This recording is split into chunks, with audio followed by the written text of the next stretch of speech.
ఈ వీడియోలోకి మీ అందరికీ స్వాగతం సుస్వాగతం. సో ఈరోజు నేను అల్యూమినియం గురించి చెప్పబోతున్నాను. సో అల్యూమినియం అనేది బ్రిటిష్తో వచ్చింది. సో బ్రిటిష్ వాళ్ళు అన్నమాట మన ఇండియన్ని జైల్లో వేసినప్పుడు వాళ్ళు టైప్ ఆఫ్ పాయిజనస్ అల్యూమినియం డిషెస్ని మన భారతీయులకి ఇచ్చారనమాట.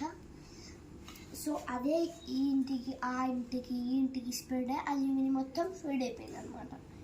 సో అల్యూమినియం అనేది బ్యాండ్, ఎందుకంటే దీన్ని తినడం వల్ల, దీని లోపల డిష్ చేసి తినడం వల్ల మన ఆ ఫుడ్ అల్యూమినియం అంతా కరిగిపోయి మన లోపలికి వెళ్ళి క్యాన్సర్ వచ్చే ప్రమాదం ఉంది, మెడలోకి ఎక్కి. సో డిఫరెంట్ కైండ్స్ ఆఫ్ వ్యాధులు వచ్చేవి. సో అల్యూమినియం అనేది అందుకే వాడద్దు. సో మీకు డెమో చూపిస్తాను. సో ఇప్పుడు మనం స్టీల్ గిన్నెలో సాల్ట్ వేసి నిమ్మకాయ పిండుదాం. సో మళ్ళీ డెమో చూపిస్తాను.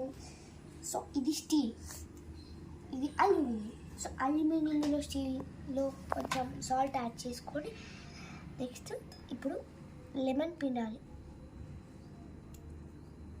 సో లెమన్ పిండాను, ఇందులో కూడా పిండాను. సో ఒక 4 to 8 hours వేచి చూడండి, ఇదంతా బ్లాక్ అయిపోతుంది. కానీ ఇది మాత్రం నో చేంజ్, ఎందుకంటే అల్యూమినియం అనేది టమాటో, లెమన్, చింతపండు, సో ఇవన్నీ అసిడిక్ ప్రొడక్ట్స్ అన్నమాట. ఇవన్నిట్లో అసిడిక్ ప్రాబ్లమ్స్ ఉంటాయి. సో వీటిని అన్నమాట మనం దీంట్లో యూస్ చేస్తే అందుకే మెటల్ రియాక్షన్ జరుగుతుంది, అది బ్లాక్ అయిపోతుంది. సో అందువల్ల అల్యూమినియం వాడద్దు. స్టీల్లో వేసి చూడండి, ఏం ఒక్క రియాక్షన్ ఉండదు. సో ఎందుకంటే ఈ మూడిట్లో అసిడిక్ అల్యూమినియం వాడద్దు. మరి ఏం వాడాలి, ఎలా డిషెస్ వండుకోవాలి అనేది నేను చెప్తాను చూడండి. సో క్లే పాట్, దీంట్లో కూడా వండుకోవచ్చు, డిషెస్ చేసుకోవచ్చు. కానీ దీని అన్నమాట మనం జాగ్రత్తగా పెట్టుకోవాలి. So next iron.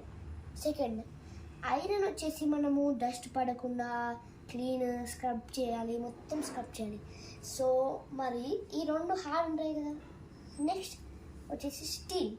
So steel ఏమి చేయాల్సిన అవసరం లేదు, అల్యూమినియం లాగా కడగాల్సిన అవసరం లేదు. మీకు ఈ విషయం అర్థమైంది కదా.